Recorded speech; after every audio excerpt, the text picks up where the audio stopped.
Hello, my name's David Runciman, and this is Past, Present, Future, the History of Ideas podcast. Today, it's a new set of conversations as part of our series, Where Are We Going?, which is about the fate of humanity. I'm talking to the writer Luke Kemp, who is the author of a remarkable book called Goliath's Curse, about the long history of societal collapse. A Goliath is what Luke Kemp calls the structures of power and authority that human beings build to control their societies. This is the story of how they get built, of the fuel they use, Goliath fuel, to be constructed, and what happens when they fall apart. What we call states, what happens when they fail. We start this story at the very beginning. Luke, I want to start with a big question, and I'm not completely sure how to phrase this question, so you can push back if I'm phrasing it in a way that you don't like. But if we look across the broad sweep of human history, and we're talking here hundreds of thousands of years, certainly tens of thousands of years, not just thousands, let alone hundreds, so the big sweep, how would you characterize the default condition of human social organization and structure? And as I was thinking about where I wanted to start this conversation, I kept trying to resist the word natural, but maybe that actually is the word that I should be using. So that's the bit that I'm not sure about. So I could put it more straightforwardly, and you can tell me if this question makes sense. What do you think is the natural social order for human beings? I'd say the natural social order here is one of democracy and egalitarianism. When we're talking about this, we're essentially talking about the Paleolithic. So all the way from the very origins of humankind, roughly 300,000 years ago, when we first evolved as a species, through to roughly 11,000 years ago. Once the climate changes, we enter the Holocene, a period of relative climatic warmth and stability. But that roughly 300,000 years period is essentially where we evolved. So it's when people talk about human nature or our evolutionary inclinations, they're essentially talking about this period. And as you mentioned, it's a kind of natural analog to the idea of there being a state of nature. But to me, the idea that this is a period of egalitarianism and democracy goes against many of the typical stories we get told from political philosophy. But it is an image of the past which is most well supported by anthropology and archaeology today. So I'm going to come on to what the evidence is. And I also want to talk to you about that political philosophy take on the state of nature, because it's a very interesting way to frame it. But just say a bit more what you mean by democratic and egalitarian. So we are talking about, first of all, societies of what scale, what size? And then when you call it democratic, what kinds of structures or organizational features do you have in mind? The best image we have of the Paleolithic is that most people lived in initially relatively small bands. So these would have been somewhere ranging between 40 to 200 people.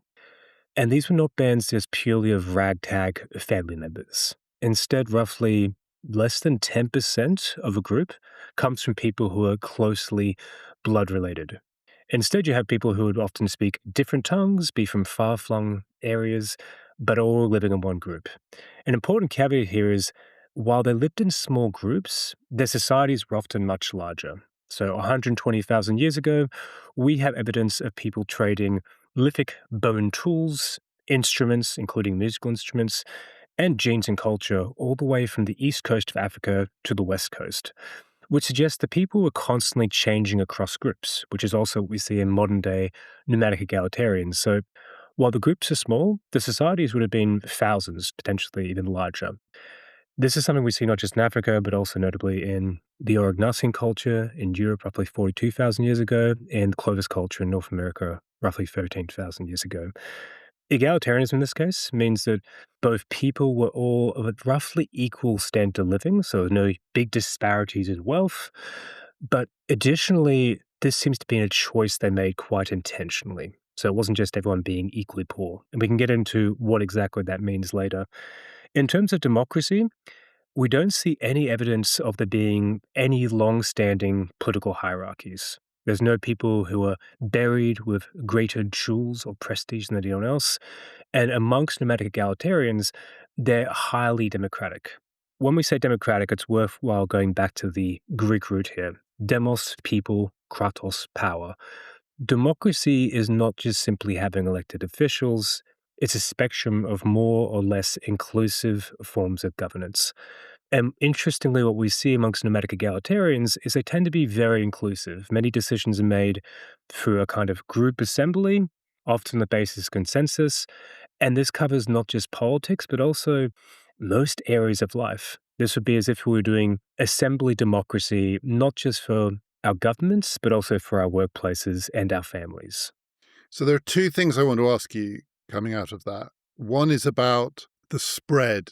When I think about a society, a democracy, an organization that has a political character, I think of it being in some ways boundaried. I mean, not necessarily literally with what we would now today call borders and so on, but nonetheless relatively contained and self-contained.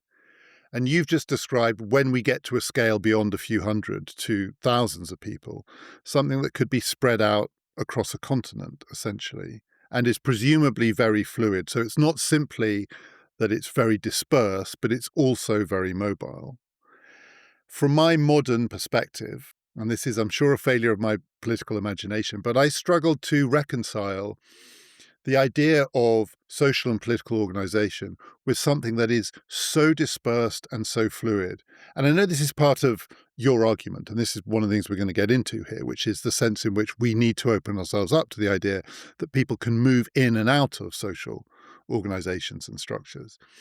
But that world, across those hundreds of thousands of years, the scale, the breadth, the fluidity of it, at any given point, can we call these things identifiable societies in the sense that you can say this thing has a shape, a character which makes it distinct? Because to me, it almost feels too fluid for that. I think you still can. I think while these are fluid civilizations, great zones of shared culture and cooperation that weren't based, as far as we can tell, upon violence or hierarchy, this goes back to the question of what defines a society. And if we use, say, for instance, Michael Mann, a very typical sociologist, his definition of society as being overlapping spheres of different forms of social power, then that would definitely fit the bill here. It's just far more egalitarian and, as mentioned, far more fluid than we're used to. Similarly, today we talk about, say, for instance, transnational corporations, almost as if they reflect their own sphere of governance. But they too are quite fluid. Workers often move across them quite clearly. They obviously have different jurisdictions. They often change their jurisdiction quite frequently. I think the key thing here is that we're intellectually prisoned into a way of thinking that has been defined by authority structures, by Goliath, by Leviathan, if you will, by the state, which by nature is territorially bounded and likes the idea of having borders. So the very idea of having a fluid social order goes against that grain, but it doesn't mean that there was not a social order. And then the other thing that comes to my mind, and you've touched on this, but I want to get you to say a bit more about it. When I think of how these small bands, the bands that then come together to make something that over a much broader space we can call a society, how they operate. My instinctive feeling is that this is a form of clan organization. So you said it's not strictly structured around family and there is a lot of overlap and moving in and out, but nonetheless, the thing that will provide the glue, my instincts tell me this is not based, you've studied the evidence, I haven't. So instinctively I feel, and it's probably again to do with the way in which we're almost acclimatized to having an expectation of what earlier societies are like. A lot of the structure comes from family. It may go beyond family, and there may be some fluidity between families, but that it is a broadly family-based or clan-based structure. Is that wrong? Most likely, yes. It's natural to have the instinct that most of the political connective tissue here will be family based. And that's partially because we both grew up in societies where the nuclear family unit is kind of the basis, more or less, of society. And similarly, when we look at many herding based societies, they often do operate largely by tribal and clan affiliation. Nomadic egalitarians are slightly different in that regard. While there still is certainly kind of nuclear families within these bands, as mentioned, within a band, it's not a group of closely genetically connected people. There often are people who speak different tongues from very different areas. That suggests that this was not based purely upon familial affiliation. That would have provided some of the connective tissue. So, even amongst nomadic egalitarians of today, you often will have family members who are parts of different bands, and that'll provide an easy basis for you to go and join that band elsewhere. But we tend to downplay how important friends are. So, in numerous different studies have shown that friendship often provides a better basis for what we call cumulative cultural evolution, basically picking up and passing down new skills, ideas, etc. People often do that more by friends than by close family members. And that's true for those nomadic egalitarians, and it probably holds true for today as well. So I would say this idea that it has to be done through family, and family has to be the underlying network across a polis, is largely something that is reflective of our own culture and of different kinds of hunter gatherers who aren't reflective of our Paleolithic past. Is one of the features of this kind of egalitarianism precisely that in any social or political structure, one of the key questions is if you don't like it, can you or can you not leave? There is the question about if you are in this structure, what kind of voice do you have? There's a famous contemporary political science version of this, loyalty exit voice. I don't want to quite put it in those terms, but nonetheless, a key question is always if it's not going the way you want it to, even if it is structured in a way that allows people to come together collectively and communally, reach communal decisions, there are going to be circumstances in which you or your littler group is not happy with the direction of travel of the larger group. Are these societies in which exit options are plentiful? And is that part of what you mean by both democratic and egalitarian? That essentially the fluidity meant that people could just leave. They could leave at the smallest possible scale. I'm not quite, I imagine, as individuals, but almost, but certainly as very, very small groups. Precisely. So we would say exit options were plentiful. If you were having a problem within your group, whether that be a falling out of a personal nature or you disagreed with where they were going to hunt, you could very easily break off and go join another group. And this also means that the character of democracy becomes different. And this is why consensus is often practiced within these groups. It's because if people don't agree, they can simply leave and join another group. It's worthwhile noting that exit options, democracy, and egalitarianism are all intertwined. They're all part of one complex. We know from studies both in politics, but also interestingly, or biology, that species which have more exit options tend to be less hierarchical and, in a way, if you will, more democratic, or at the very least egalitarian. And for me, I've always thought of democracy as essentially being egalitarianism of political power. It's equally shared political power in some sort. And in this case, it was simply they didn't just have political power equally shared, but also economic power, and as far as we can tell, other things like violent power. There was no group which had a single military or had one single commander per se. And again, exit options were a key part of this. And interestingly, as we move forward, it's the restriction of exit options that leads to a degradation of democracy. Would those people who left have to join another group? How potentially, again, I'm using a word I'm aware is somewhat anachronistic, but I want to say how potentially anarchic is this system? So it's based on consensus, it's based on group decision making. But if you don't like it, do you have to, in that world, join another group? Were there survival options for not individuals, but very, very small groups? This in part depends upon what time period we're referring to and what geography. Most of human history is spent in Africa. It wasn't until what we call the Great Exit, roughly 70,000 years ago, that people start to spread across the entire world. It's worth noting that even when that occurs, we still have very low population densities. We're essentially talking about the modern day city of Bristol spread across most of the world. Whether you could survive in a small group, say a group of 40 people, or even just a small family group, really depended upon the geography. In most cases, likely not. It's worthwhile remembering here that the Earth during the Paleolithic was not an easy place to live. It was roughly, at the worst, 5 degrees cooler, about a third of the Earth was covered in ice sheets, and we had 86 active volcanoes in Africa alone. So this was a particularly troublesome, difficult time in which to live. You almost certainly had to rely upon others to get by. So then we come to the key question, which is in a way, the linchpin of this whole story, which is the move from those kinds of societies. And as you say, we're talking about very small numbers of people, so we shouldn't get carried away here. This is the population of Bristol. There's a question of how widely these lessons can be applied. But nonetheless, how do we get, as human population starts to grow, from those very dispersed, very fluid, very easily exited forms of social arrangement in which consensus was the organizing principle and no great wealth was the default. So no one, for reasons of status or prowess, hunting prowess or military prowess, would, for that reason, acquire control over the group. How do we get from that to what we now think of as the default of human society, which is when groups of people come together, though there's a huge variety of ways in which this can be done, they are going to need a structure which is a structure of power. And out of that structure of power will come hierarchies and inequalities that will come to define what power is. Now, there are classic, and I want to touch on these classic history of political thought stories about how that comes about, that human beings realized they had to do it because otherwise the conditions, the anarchic conditions in which they lived, were unsustainable, or at least intolerable. What does the evidence that you look at tell you about how and why that came about?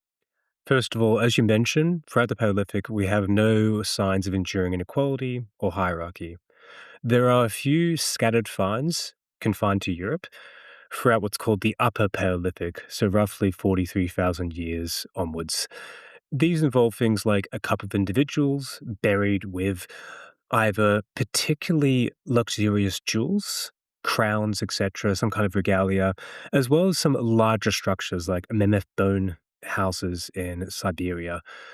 And generally speaking, we see both larger structures and when we see grand burials, that's a sign of either inequality or of rulers emerging. That doesn't seem to be the case here for a couple of reasons. One is that these are fleeting, ephemeral glimpses of inequality. They don't last very long.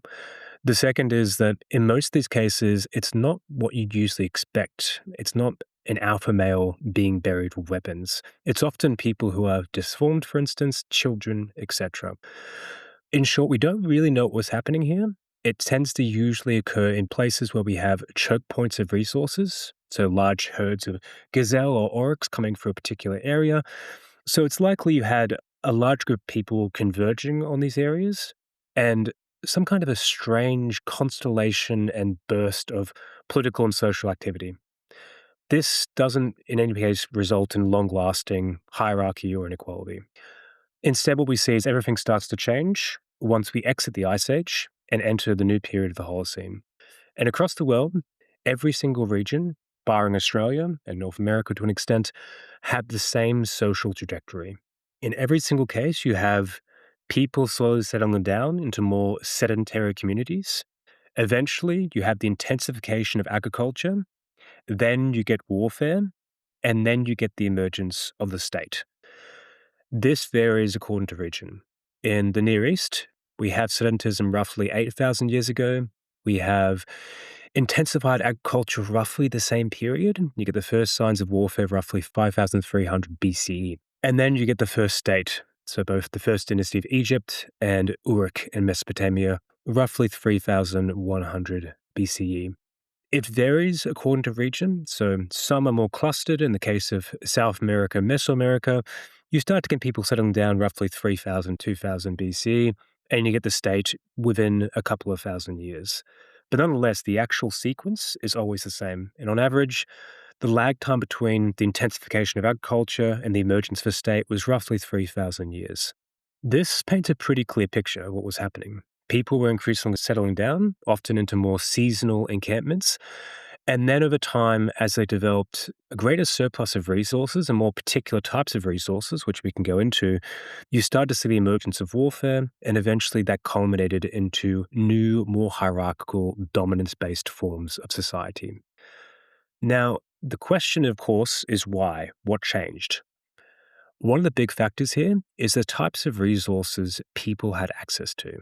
Now, the typical story I've often been told, ranging from Karl Marx to Adam Smith, is that once we get a surplus of resources, mainly from agriculture, that means we can suddenly start to pay people to no longer just produce food, but to do other cool things like managing people, acting as bureaucrats, and that we needed those people, that class, in order to have large projects, whether that be building pyramids or large scale irrigation. And hence, the state was born. There's a problem with this. We have across the world 10 different areas which independently had agriculture, and yet only 6 of them actually developed states. The bigger difference seems to be not having a surplus per se, but rather what the surplus was based upon. So if we compare New Guinea to Egypt, both had agriculture roughly 7,000 years ago. But in New Guinea, they never had pharaohs, they never built pyramids. What's the difference? In New Guinea, they were growing taro, yams, and banana, while in Egypt, they were growing wheat. Taro and yams are basically invisible. You store them underground, and even after they're ready to be harvested, you can leave them underground for a few more months. Once you dig them up, they only last a few months. Bananas last only roughly a maximum of a month. Wheat, by comparison, it has a really clear period when it needs to be harvested. It advertises itself through tall stalks. It can be stored for decades on end.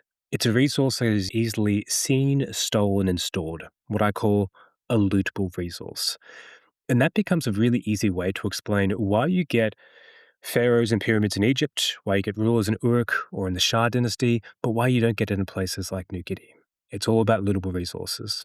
One thing you said there, which I think will strike people as interesting and maybe also surprising, is the sequence that we get is from these nomadic, fluid societies to societies that settle down, to societies that start to do this thing that we now call agriculture, to warfare.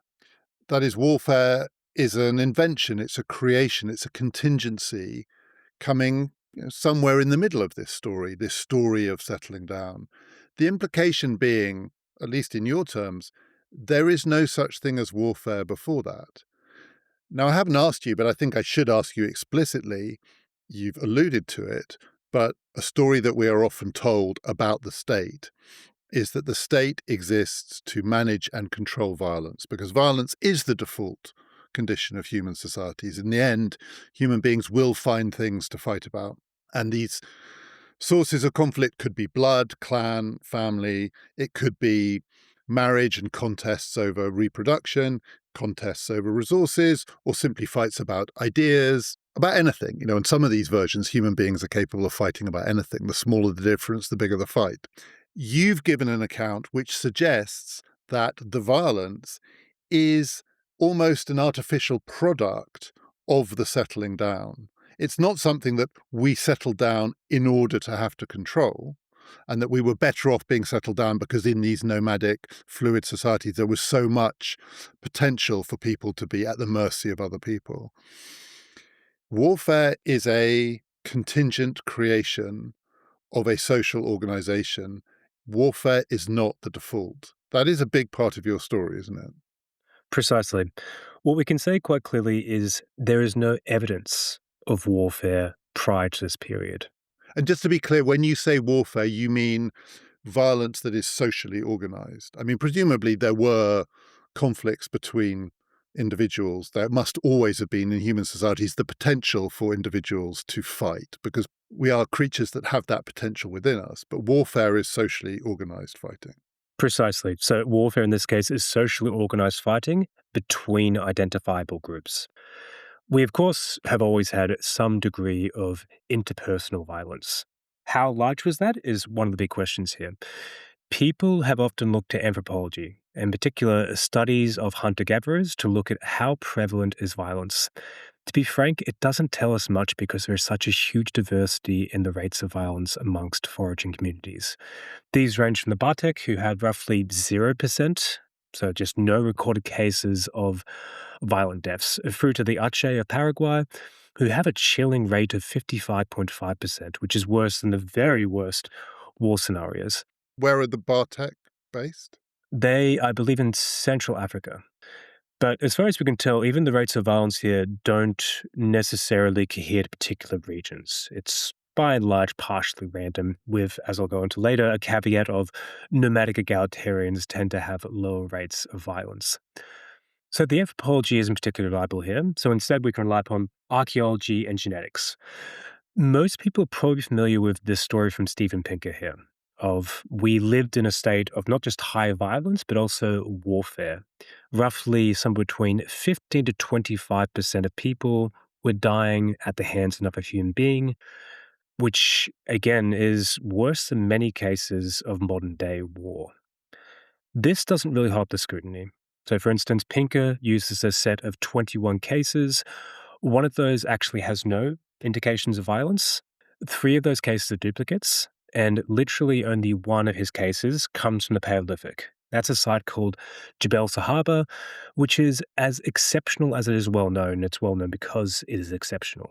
It's a case where we had over 50 skeletons which show some signs of violence, usually healed either cranial trauma or parry wounds. So basically, if you block a blow with your forearm, you usually get a fracture there. Jebel Sahaba is a site which dates to roughly 12,000 to 14,000 years ago during a period of environmental upheaval. So it's not exactly indicative of what most people were facing during the Paleolithic. The best systematic studies we have, in particular one from two archaeologists at the Chicago Field Museum, Haas and Pistelli, they looked across 300 skeletons and 4,000 sites and found that there were basically no real signs of violence, except for in the case of Jebel Sahaba. And others come up with similar numbers that roughly, at the skeletons, there was a lethal violence rate of roughly 1.3%. Genetic studies, where you basically compare different animals, we know how many of the species are killing each other, and we then basically extrapolate this genetically to humans, suggest that we have a lethal violence rate of a maximum of roughly 2%. Overall, this leaves the Paleolithic looking pretty similar to the modern world. In the modern world, roughly 0.9% of people die due to homicides, violence, warfare, and roughly 1.3% die due to suicide. So the overall rates end up looking pretty similar. Importantly, we have no signs of warfare. So the very first pieces of cave art, which actually show warfare, date back to roughly 8,000 BCE in Europe, which is also roughly when we start to get the first archaeological signs of warfare as well. So all of this is to say that humans are not necessarily completely peaceful. Clearly, we have an ability to kill each other. However, for most of human history, that was fairly subdued. It was done on a personal level, and probably for things like sexual jealousy, rivalry, accidents, etc. Warfare is a more, if you will, modern invention. It is something that rises alongside the intensification of agriculture, the quest for livable resources, and the quest to build a state. Whenever you look at the creation of the world's first states, they tended to coincide with large spikes in violence. So I want to contrast a political theory account of how we get from the state of nature to the state to what I think that you're saying and frame it in the language of human vulnerability. So there is a version of it. It's often associated with Thomas Hobbes. We might talk a bit more about Hobbes later on as well, because I think people often misread him, but that's a separate argument. But the basic view is that Hobbes argued that human beings in their natural condition were extremely vulnerable to one another. And they were vulnerable because essentially even the weakest can kill the strongest. So that there was no way, even if you built a hierarchy in which you felt you had some banding together with people who would protect you, there was actually no way to feel secure in the absence of, Hobbes said, a state, a recognizable state with a very clear structure of hierarchy and command, essentially with what he called a sovereign, taking decisions about war and peace for everyone else. But this was born out of human vulnerability, which was itself born out of human equality. But the equality that he was talking about was equal weakness, equal vulnerability to each other. The version that you are describing, which is a historical account rather than a conceptual account, which Hobbes's was, suggests to me anyway that human beings were not all that vulnerable in this natural condition, and certainly not all that vulnerable to each other. They were very vulnerable to their natural habitats, and as you said, it was a difficult time to be alive. Survival was a real battle. And there were big fluctuations in the conditions that made survival likely. You said that there were moments where there were kind of bottlenecks of resources. There would have been other moments where they were very scarce. And in that set of circumstance, it does make sense for human beings almost to make a choice where the opportunity arose to settle in a way that might give them a more stable set of resources around which to structure their existence.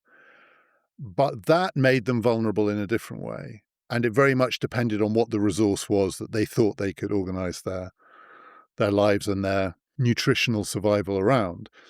But the vulnerability that it created was the vulnerability of what you called lootable resources, which means now you're in a circumstance where you may be somewhat relatively more secure against the variations of the natural conditions you find yourself in, but you are much more vulnerable to other human beings because you are in one place.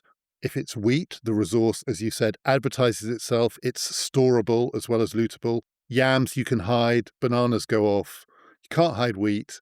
And if you've got it and you've got a storeroom for it and you've got a guard standing outside it, it will last. So it's almost an inversion of the story in that because we were naturally vulnerable to our environment, we made a kind of choice which made us more vulnerable to each other. Is that right? Have I caricatured your argument? But it feels like it's a sort of inversion of the vulnerability story. There are elements that are right and elements which I'll nuance slightly.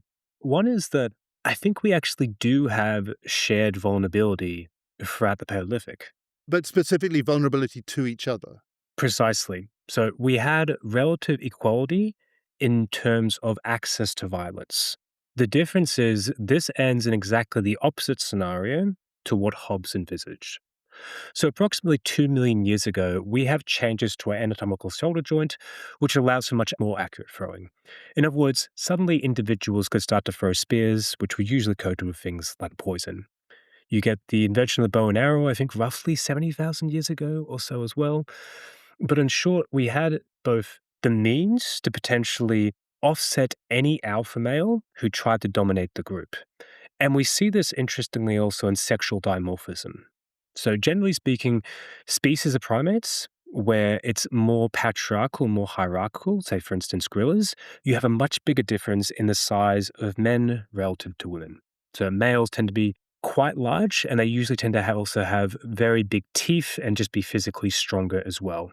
So, in the case of gorillas, very clear cut, you have a silverback who rules purely through force and keeps a harem. In humans, we actually have a pretty muted difference. It's a difference of roughly 15% in terms of stature. And that reduction in sexual dimorphism occurs after you get that change to the shoulder joint. It's also that period you start to see a growth in the size of our brains, and we start to have the ability to form larger coalitions. The main theory here is that you could start to get groups of men, but also men and women, who could gang up against one potential wannabe ruler. And this is what we also see when it comes to both anthropological studies and the archaeological record as well. These are what we called counter-dominant strategies. In nomadic egalitarian groups, when one person tries to dominate the rest of the group, they tend to be either ridiculed, ostracized, kicked out of the group, or in the very worst cases, they suffer from an in-group execution. And there's some very telling examples of this, for instance, where I remember it was a case of a murderer called Toi.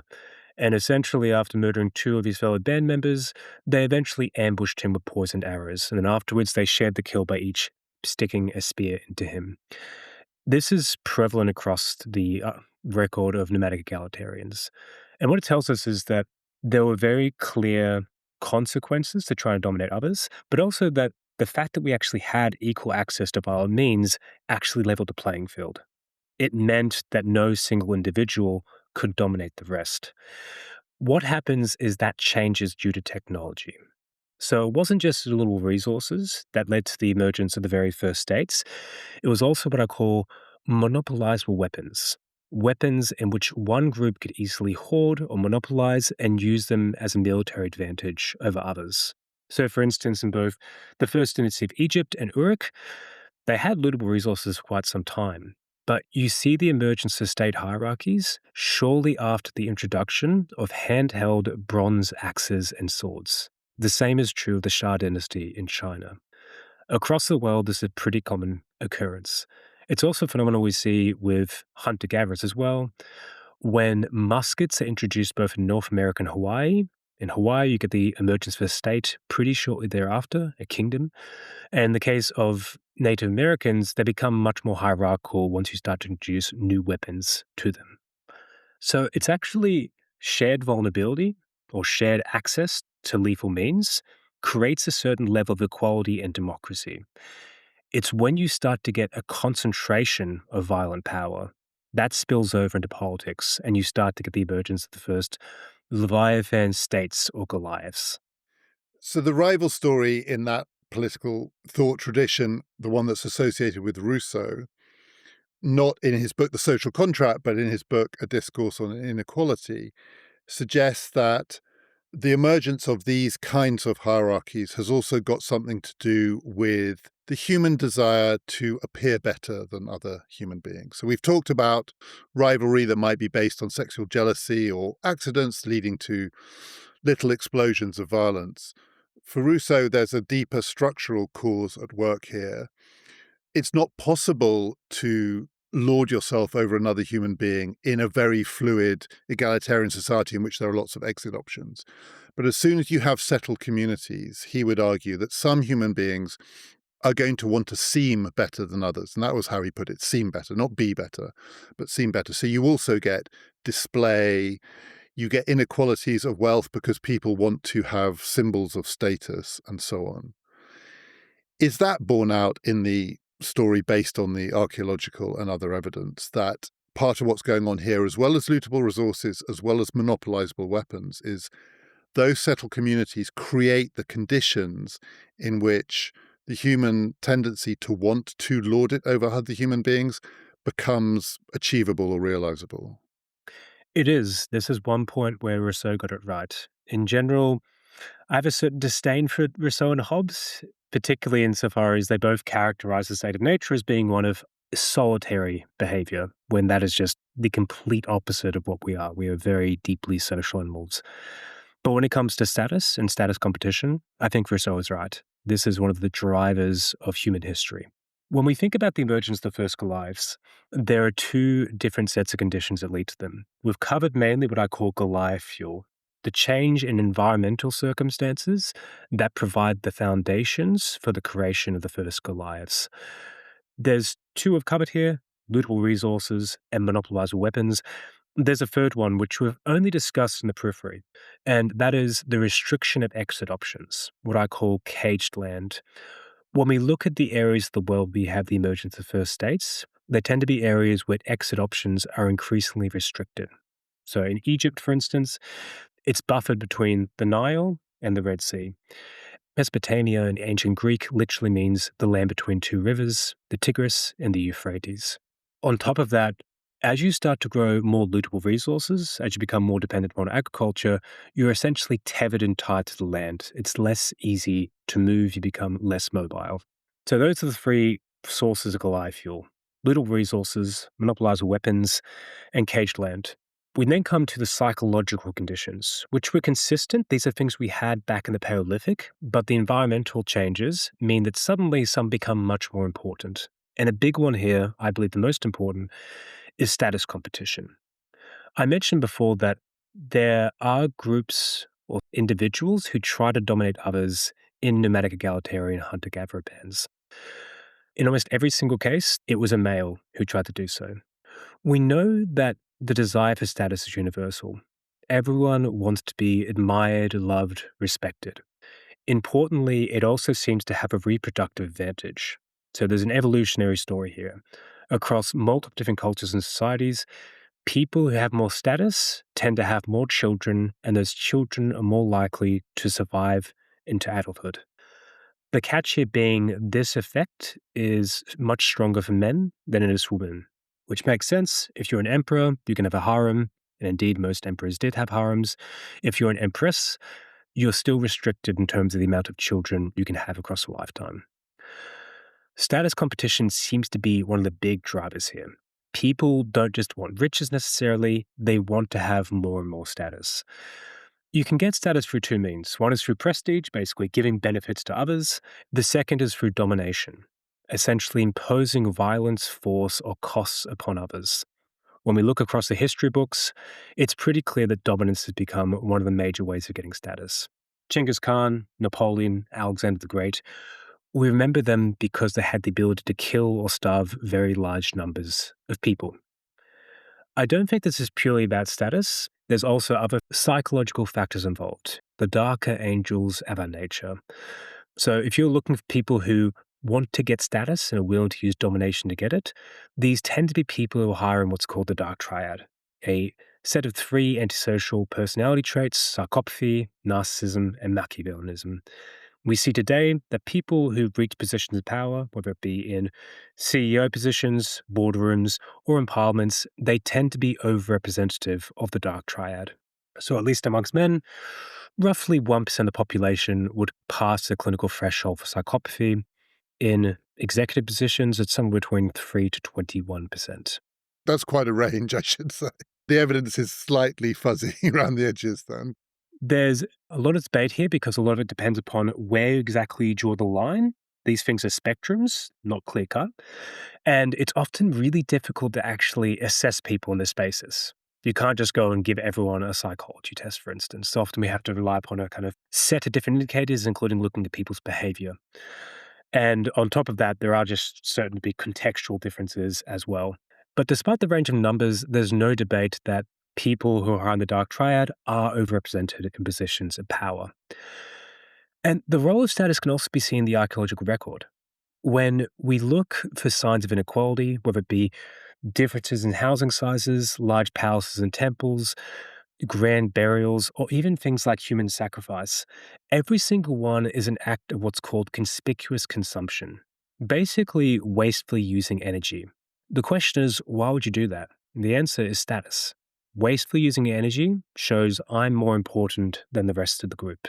And of course, we still see that today, whether it be putting your name on top of a skyscraper, or of course, having a yacht or a private jet. Status competition is in large part what explains why we get the emergence of these dominance hierarchies.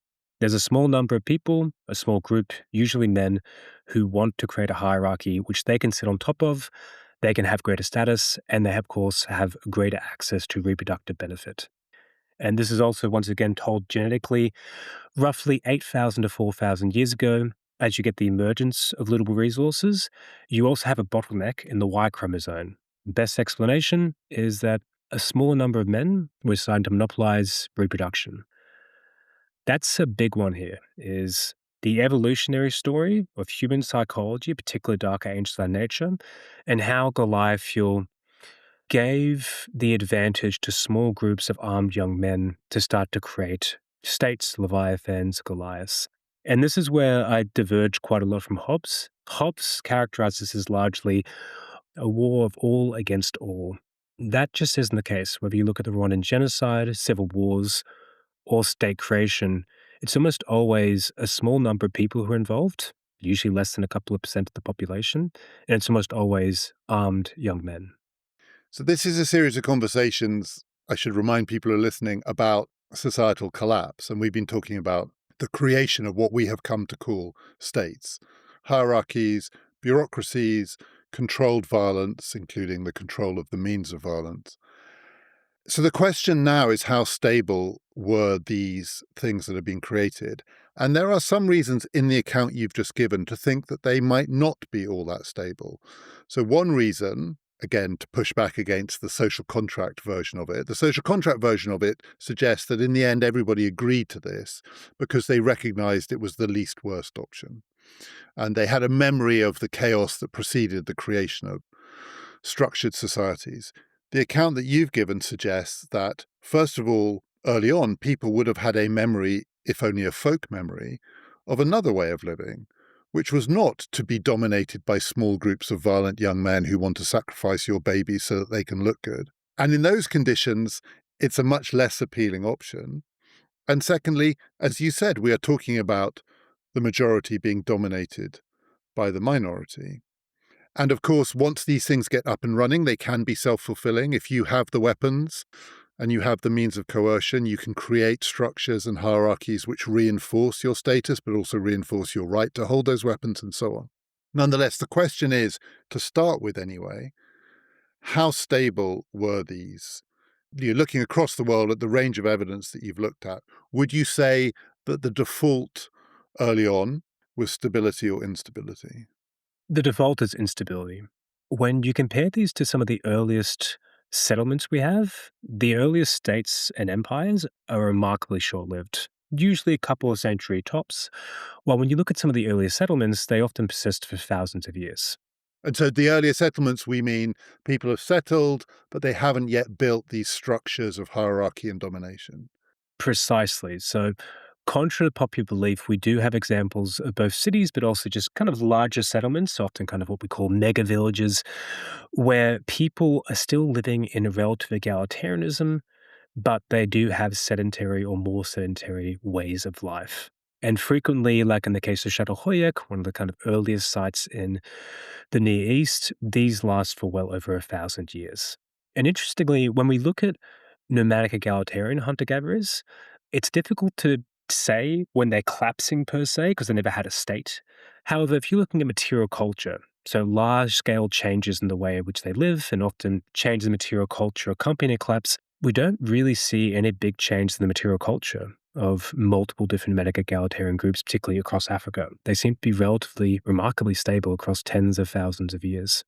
Often, in many of the cases of the first states, we see a pattern in which they actually begin in a more egalitarian fashion, and as they start to become more unequal, and you see the emergence of a ruling elite class, that's when the first signs of instability emerge.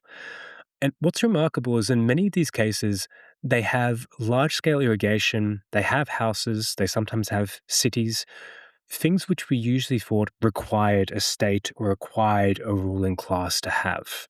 But it's clear people are capable of doing these in a more self organized fashion.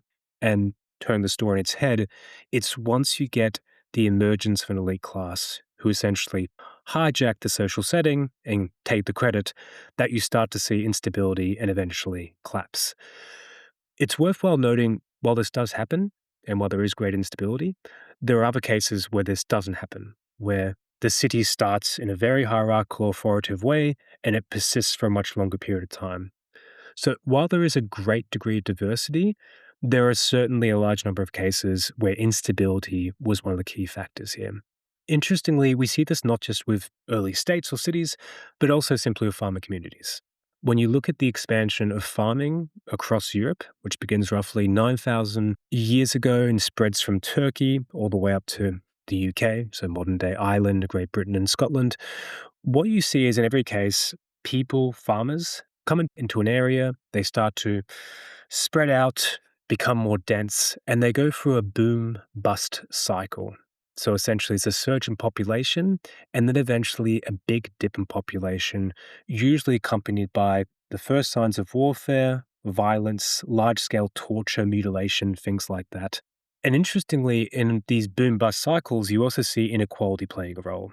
It's inequality rising just before you get the bust, before you get the first signs of warfare emerging.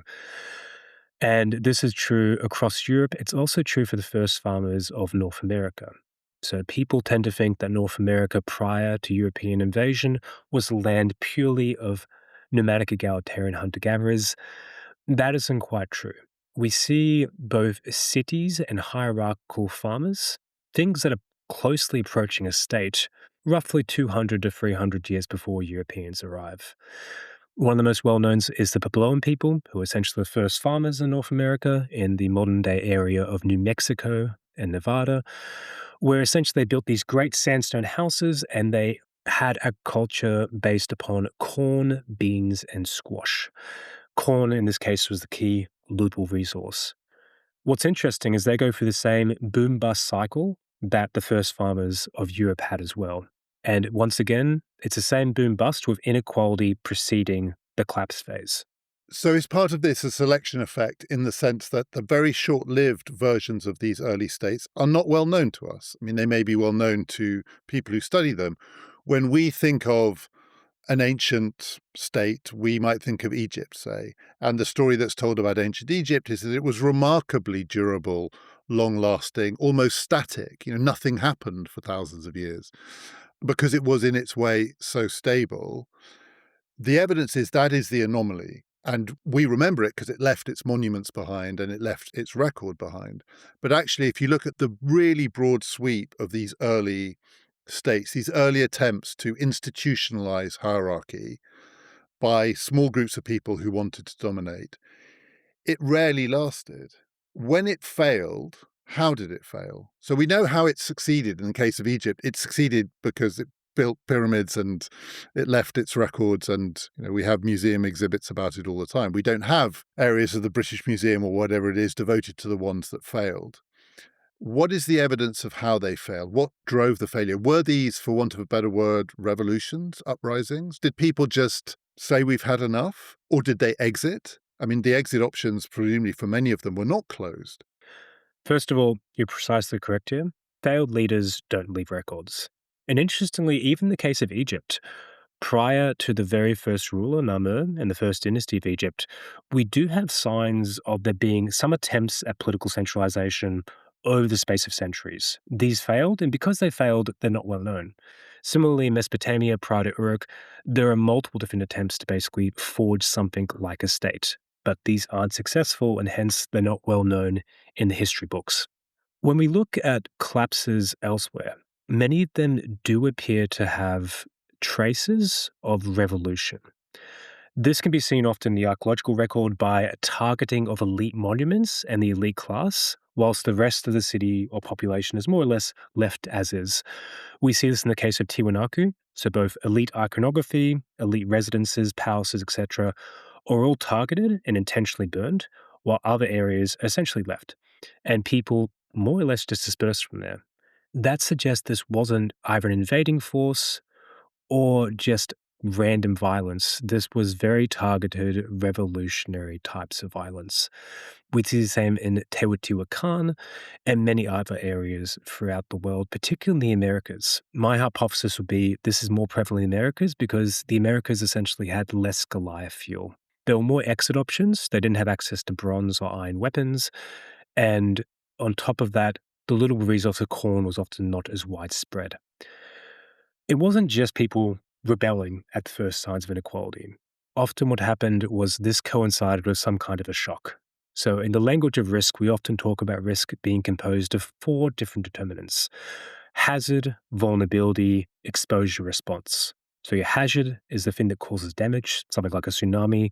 Your vulnerability is, of course, how fragile you are to that damage.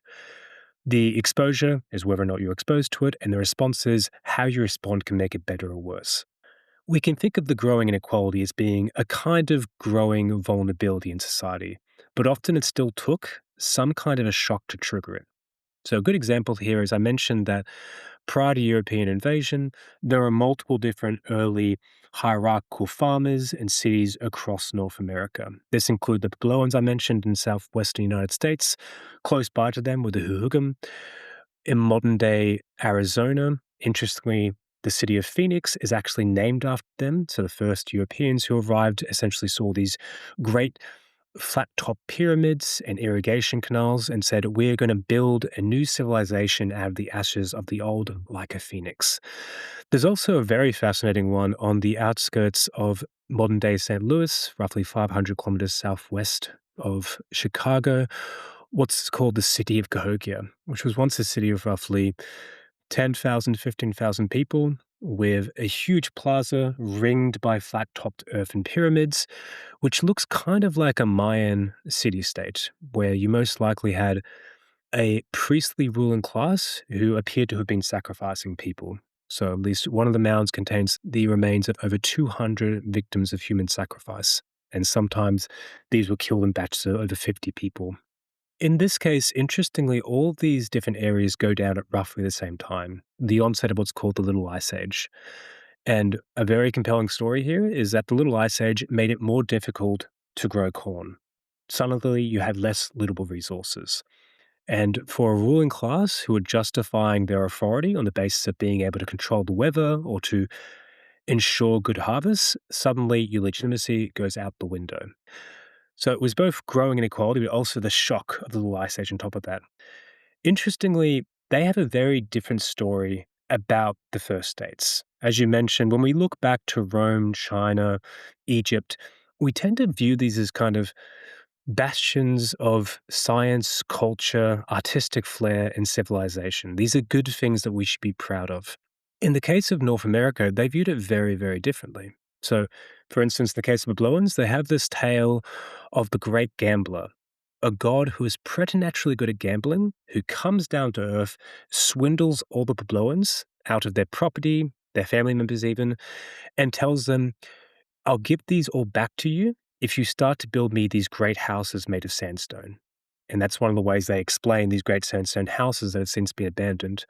The great gambler is then overthrown by a coalition of both the people and a collection of other gods. In the case of Huhugam, they have a story of this evil priest class who are ruling over them, who essentially annoyed the cultural hero known as Elder Brother. Elder Brother likewise collects a coalition of the oppressed, the marginalized, and other gods, and eventually overthrows the priests.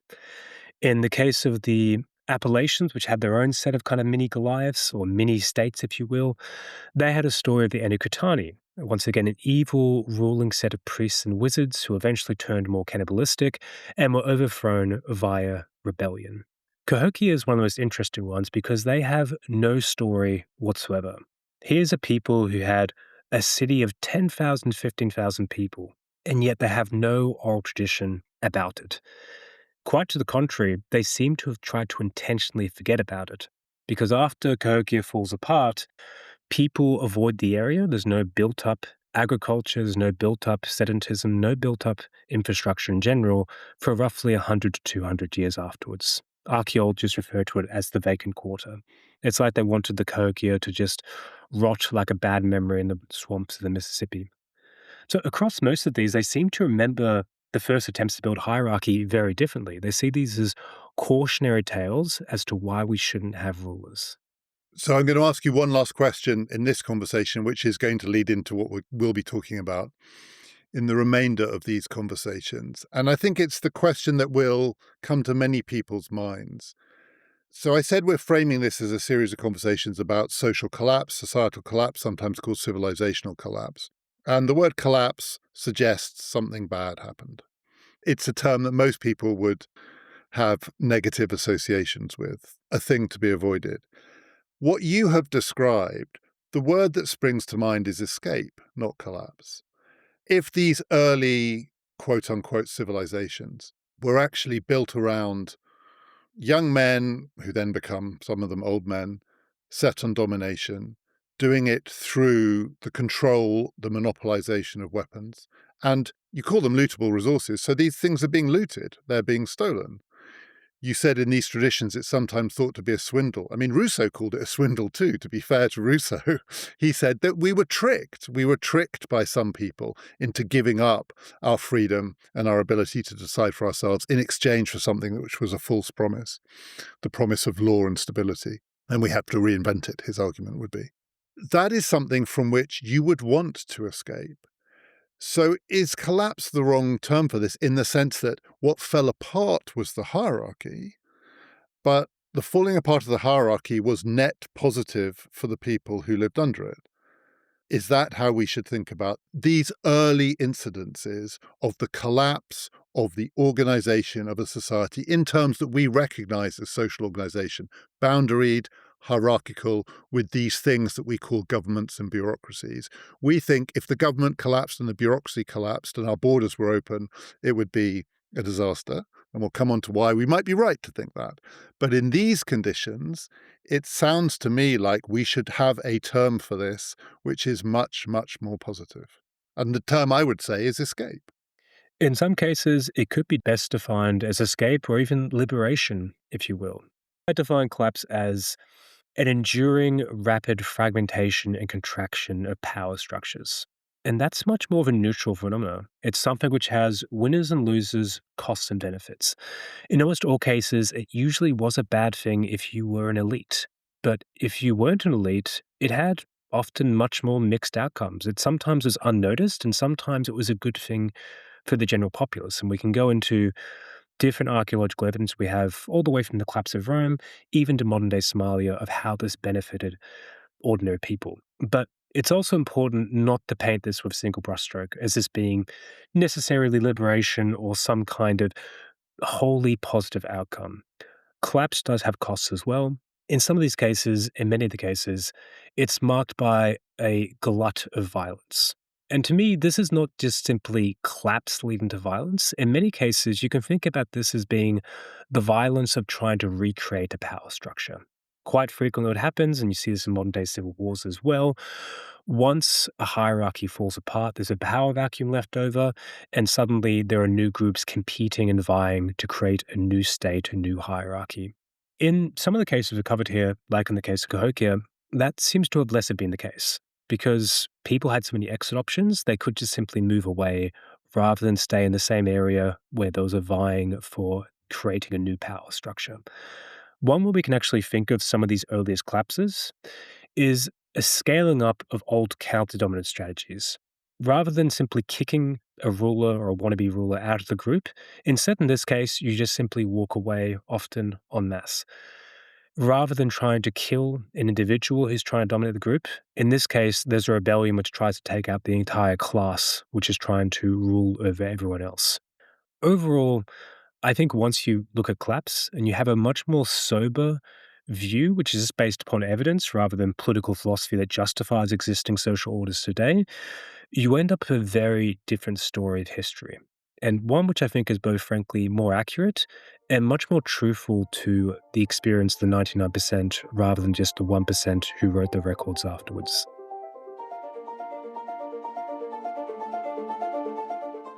A reminder that there is a bonus episode out now to accompany my previous set of conversations with Sonia Amadei about nuclear weapons and nuclear war. In it, I'm exploring John Hersey's remarkable book, Hiroshima, the definitive account of what it's like to be on the receiving end of a nuclear attack. If you'd like to hear that episode and all of our bonus episodes, past, present, and future, just go to our website, ppfideas.com, or click on the link in the show description and sign up now. We also wanted to let you know that we have reached the 50th issue of our fortnightly newsletter. You can sign up to receive the newsletter every fortnight. Again, go to our website or click on the link in the show description. You get clips to accompany the themes of all of our episodes, links to other things we think you'll be interested in, and every time I write about something that's interesting me and is connected to this podcast. One other reminder, on March the 11th in London, we are co-hosting an event with the London Review of Books, in which I'm going to be talking to a panel including Lise Doucette, the BBC's chief international correspondent, PPF regular, the historian Chris Clark, and the writer and diplomat Thant Mint Oo, about the fate of democracy in the 21st century, some of the themes that we're exploring in this series on this podcast. We would love to see you there. If you'd like to get a ticket, click on the link in the show description or go to the LRB's website, lrb.co.uk/events.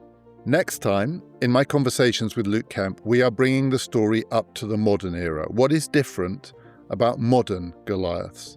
Does democracy change the dynamic? And what happens when these states, the kinds of states we now live in, fall apart?